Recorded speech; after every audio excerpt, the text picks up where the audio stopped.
Quero convidar você a abrir a sua Bíblia em 1 João. Chegamos no capítulo 5.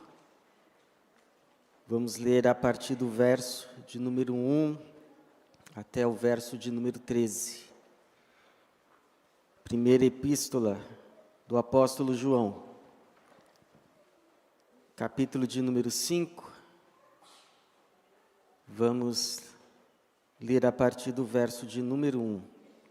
Chegamos, então, no último capítulo dessa epístola. Capítulo 5, a partir do verso de número 1. Todo aquele que crê que Jesus é o Cristo é nascido de Deus, e todo aquele que ama o que o gerou, ama também o que dele é nascido. Assim sabemos que amamos os filhos de Deus, se amamos a Deus e guardamos seus mandamentos, porque o amor de Deus está nisso, em guardarmos seus mandamentos, e seus mandamentos não são um peso. Pois todo que é nascido de Deus vence o mundo, e esta é a vitória que vence o mundo, a nossa fé. Quem vence o mundo, senão aquele que crê que Jesus é o Filho de Deus? Este é aquele que veio pela água e pelo sangue, isto é, Jesus Cristo, não só pela água, mas pela água e pelo sangue. E o Espírito é o que dá testemunho, pois o Espírito é a verdade. Pois os que dão testemunho são três, o Espírito, a água e o sangue, e os três concordam entre si. Se recebemos o testemunho dos homens, o testemunho de Deus é este: Ele deu testemunho de seu Filho. Quem crê no Filho de Deus tem o testemunho em si mesmo. Quem não crê em Deus torna-o mentiroso, pois não crê no testemunho que Deus dá de seu Filho. E o testemunho é este: Deus nos deu a vida eterna, e essa vida está em seu Filho. Quem tem o Filho tem a vida. Quem não tem o Filho de Deus não tem a vida. Eu vos escrevo essas coisas a vós que credes no nome do Filho de Deus, para que saibais que tendes a vida eterna. Obrigado, Senhor, pela Tua palavra que o Senhor fez chegar a nós, palavra registrada nesta epístola, especificamente neste capítulo, e pedimos que mais uma vez o Teu Espírito a revele a nós, a ilumine, abra os olhos espirituais, o entendimento nosso nessa manhã, e semeia a Tua palavra em nossas mentes, corações, e que assim esta palavra encontre lugar e frutifique, fruto de vida eterna, de salvação, que testifique, assegura quem somos em Ti, por meio de Cristo Jesus, para a Tua glória mesmo e para o nosso bem, no nome do Senhor Jesus. Amém. Você já duvidou alguma vez da tua fé? De quem você é, de fato, diante de Deus? Eu já. Na minha juventude, eu fui bastante abordado um período por um grupo religioso que se dizia e se diz cristão, mas ao mesmo tempo esvazia a cruz de Cristo, a suficiência do sacrifício de Jesus na cruz em nosso favor, para a remissão dos nossos pecados. E eu titubeei porque os argumentos tinham a sua lógica. Mas lá no fundo, eu sabia que não era verdade.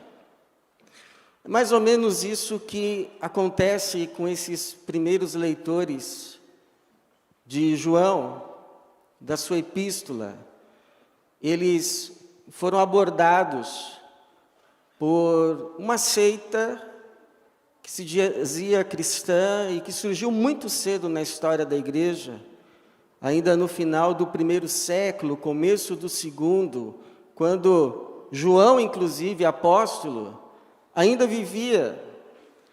Esta seita, que ficou depois conhecida como gnosticismo, negava que Jesus teria vindo em carne, misturava elementos do judaísmo com filosofia grega, platonismo, falava de um certo conhecimento oculto, misterioso, que só alguns iniciados na seita, só um grupo de iluminados podia ter acesso. E então faziam distinção entre cristão e cristão. Haveria então os cristãos espirituais e os cristãos naturais. Cristão mais e cristão menos. E isso gerou muita confusão na cabeça, na mente dos irmãos, porque seriam eles, diante de tudo isso, crentes verdadeiros? E se sim, de que tipo? Então, o João, no seu coração pastoral, escreve essa seção, que é como se perguntasse para eles: ora, vocês creram que Jesus Nazareno é o Cristo, o Filho de Deus, aquele que havia de vir ao mundo como Salvador do mundo?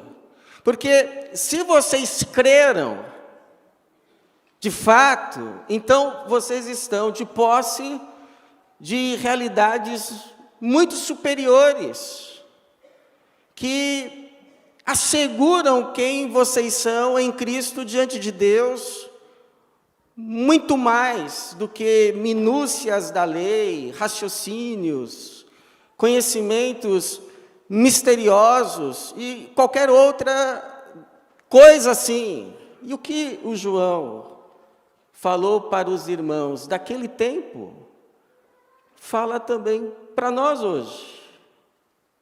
Quais seriam essas realidades que em Cristo já são posse nossa e que asseguram quem nós somos diante de Deus em Cristo Jesus? Quais são essas posses que em Cristo Jesus nós já temos, porque cremos nele, que ele é quem Deus diz que ele é? E isso assegura, então, quem nós somos diante dele.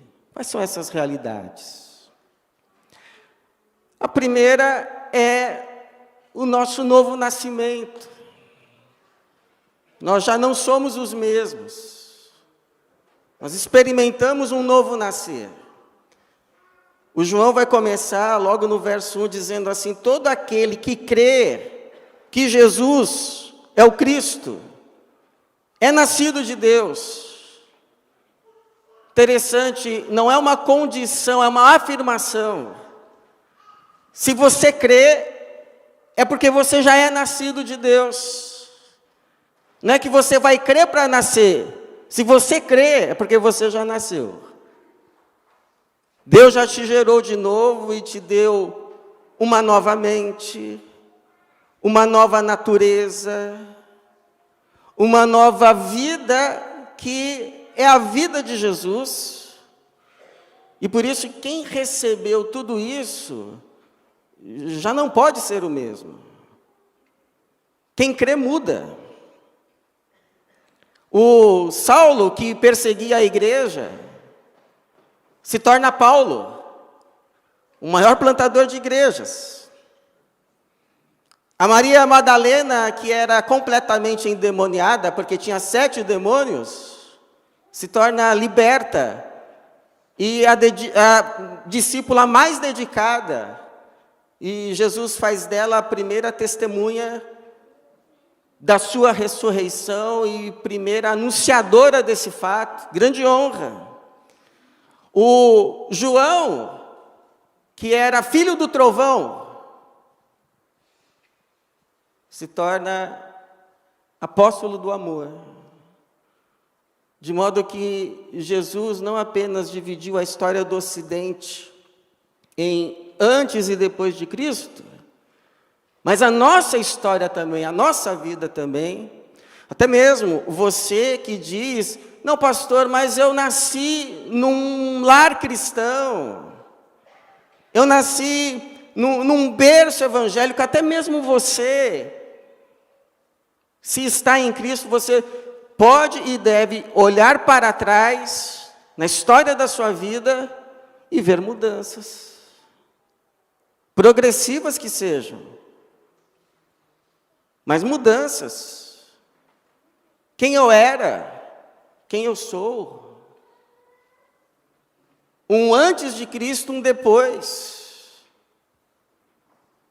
Porque é como você pode ter nascido num lar cristão, mas já não nasceu cristão. Pode ter nascido num lar cristão, mas já não nasceu como Cristo. Se está em Cristo, está vindo a ser como diz o Paulo: se alguém está em Cristo, nova criatura é, as coisas velhas já se passaram, e tudo se fez novo, e isso é para todos. Não há exceção. Uma segunda realidade que, por meio da fé em Cristo, nós já temos posse, é a vitória sobre o mundo. A gente já viu aqui nas nossas manhãs que quando a Bíblia fala mundo, nesse sentido mais pejorativo, não está se referindo ao planeta, não está se referindo às pessoas, mas está se referindo a um sistema de ideias, de valores, de pensamentos, de demandas, debaixo de um espírito que quer organizar a nossa vida, a vida da sociedade, em oposição a Cristo e a sua palavra. Por isso que esse mundo é apresentado como um inimigo a ser vencido. Versículo, por exemplo, de número 4, pois todo que é nascido de Deus vence o mundo, e esta é a vitória que vence o mundo, a nossa fé. Quem vence o mundo, senão aquele que crê que Jesus é o Filho de Deus? O problema é que esse inimigo, ele não se mostra quem é. É como uma sereia que seduz com o seu canto, desvia o marinheiro da sua rota, e quando o marinheiro se dá conta de quem é, já é tarde. Já é afundado para o fundo do mar, e o seu fim é a destruição. Mas quem está em Cristo, quem crê em Cristo, está protegido deste canto sedutor. Porque quem crê em Cristo, crê na palavra de Cristo. E o que diz Cristo a respeito do mundo? Ele disse assim em João 17:14: mas o mundo vos odeia, porque não sois do mundo. Pelo contrário, eu vos escolhi do mundo. Opa! O mundo me odeia. Porque já não sou do mundo. Sou de Cristo. Que Jesus disse em João 14:30, que esse mundo, esse sistema de valores, de pensamentos, ele tem um príncipe. E o príncipe não é ele, não tem nada a ver com ele. João 14:30. O príncipe deste mundo está chegando e ele nada tem em comum comigo. Não tem parte comigo. Então, quem crê nessa palavra, quando a sereia canta, tampa os ouvidos e diz assim: nós sabemos quem você é. pois Jesus já nos revelou. E aí então seguem a sua rota no caminho da vida e a deixa a ver navios. A nossa fé em Cristo, na sua palavra, vence o mundo. Porque não somos seduzidos pelo canto da sereia. Nós sabemos quem ela é. Mas nós estamos de posse de uma outra realidade que assegura quem somos. O testemunho do Espírito. O Espírito da verdade, que é a verdade, que testemunha da verdade, que é Cristo Jesus. O João vai dizer, versículo de número 7, e o Espírito é o que dá testemunho, pois o Espírito é a verdade. Verso 9, se recebemos o testemunho dos homens, o testemunho de Deus é este, ele deu testemunho de seu Filho. Nos evangelhos, 2 vezes, Deus dá testemunho a respeito do seu Filho Jesus. Um é no batismo, Mateus 3,17, há uma voz do céu que diz, este é o meu Filho amado, de quem me agrado. No dia da transfiguração, Deus dá novamente testemunho do seu Filho. Mateus 17,5, este é o meu Filho amado, em quem me agrado, a ele ouvir.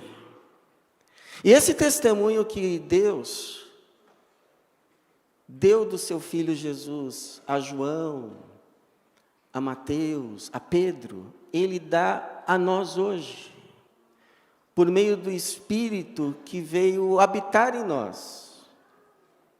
Então nós cremos, não porque nós conseguimos entender tudo e explicar tudo, mas nós cremos porque nós temos um testemunho interno.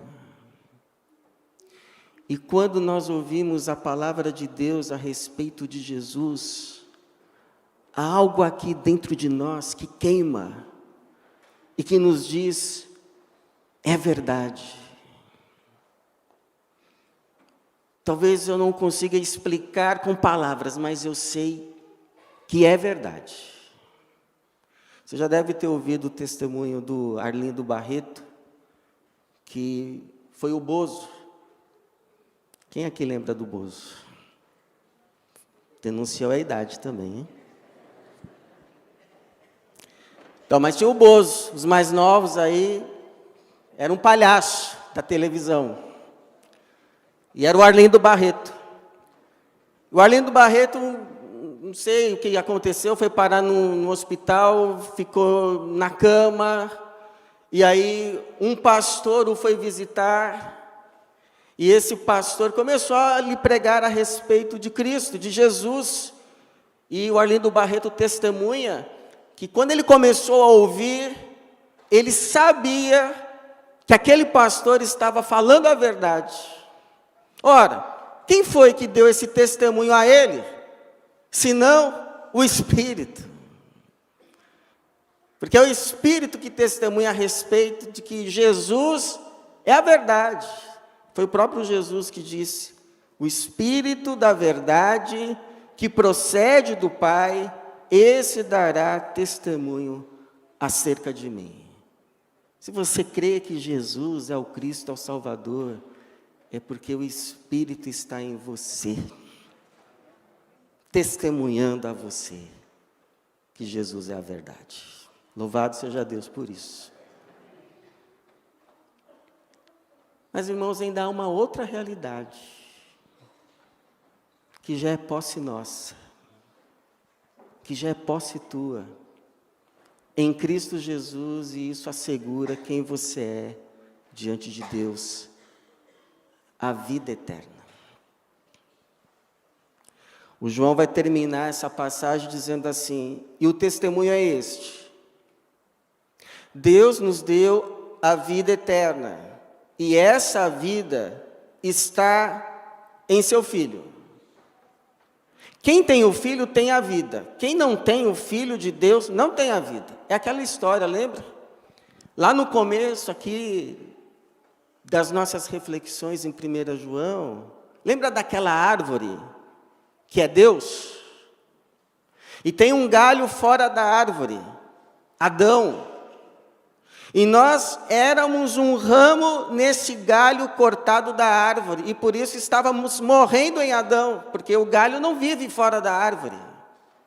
Estávamos secando, e o nosso fim era a morte. Na verdade, já estávamos mortos. Mas quando cremos, aconteceu um milagre, nós fomos enxertados no galho que nunca saiu da árvore, que é Cristo Jesus. E porque agora estamos em Cristo Jesus, estamos na árvore que é Deus, e recebemos da árvore a seiva, que nos dá a vida, vida verdadeira, vida plena, vida eterna, vida que vem de Deus, e é de Deus, e por isso vivemos. E vivemos já hoje, essa vida não é algo que vamos receber depois da morte, mas é algo que já recebemos quando cremos. Você veja, o verso 13 vai dizer: eu vos escrevo essas coisas, a vós que credes no nome do Filho de Deus, para que saibais, não diz que terão a vida eterna, não diz, ó, você que crê em Jesus, saiba, você terá a vida eterna. Não diz isso. O que diz aí na sua Bíblia? Para que saibais que tendes. Tendes a vida eterna. Não é algo que você vai ter. É algo que você já tem. Aí você diz assim, tá, mas cadê essa vida eterna? Olhe para a sua nova vida. Para os seus novos pensamentos. Para os seus novos desejos. Para a nova pessoa que você é e está se tornando em Cristo Jesus. Tudo isso já é vida eterna. Manifestação dessa vida nova. Assim como quem olha para a ponta de um iceberg, não vê todo o iceberg, mas já vê uma parte dele, ainda que o início. Quem vê a nova vida, não vê já toda a vida eterna, mas já vê o sinal dela, a manifestação dela, o início dela, o indício dela. Hoje, a nova vida é a vida eterna manifestada hoje. Hoje. Por isso que Jesus disse lá em João 6,47, na verdade vos digo, quem crer tem a vida eterna. Sabe quando você entra assim num site e tem uma nuvem de palavras que meio que resume o conteúdo do site? Então, nós que estamos em Cristo pela fé, nós estamos dentro de uma nuvem de palavras. Tem a palavra vida nova, tem as palavras vitória sobre o mundo, tem as palavras testemunho interno do Espírito, tem as palavras vida eterna, e no centro assim está fé em Cristo, em Jesus como Cristo. E a gente não sabe qual a palavra que vem primeiro, onde começa uma, onde termina a outra. A gente sabe que está tudo isso junto. e misturado, e que nós já fomos introduzidos nessas realidades, já estamos de posse delas, não por conquista, mas por graça recebida das mãos de Deus, por meio de Cristo Jesus, e que asseguram, mais do que qualquer outra coisa, quem somos em Cristo diante de Deus. Por isso, a Ele, e tão somente a Ele, toda a glória, toda a honra e todo o louvor, hoje e para sempre. Amém.